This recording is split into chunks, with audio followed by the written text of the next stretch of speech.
Lo masipala waseKuruleni unamatyotyomba liqela ukwajongene nengxaki yentswela-ngqesho ngosuku lovoto abahlali bebekhalazela inkqubo yokuhanjiswa kweenkonzo engekho semgangathweni. Izimvo ziyabethabethana kubahlali malunga nokuphumelela komgqatso we-DA kwisihlalo sikasodolophu lo masipala uTanya Campbell.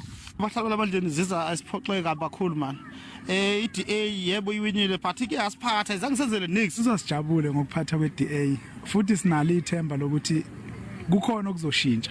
uCampbell benguceba kulo masipala susela ngo-2000 sechithe iminyaka engama-21 kulo masipala uMbaxa. Uthi ukuhanjiswa kweenkonzo uqinisekisa ukubakho kombane nokudala imisebenzi ngundoqo kulawulo lwakhe. Long-term plan will definitely be worked out to entice and encourage developers and businesses to work in Ekurhuleni, to invest in Ekurhuleni.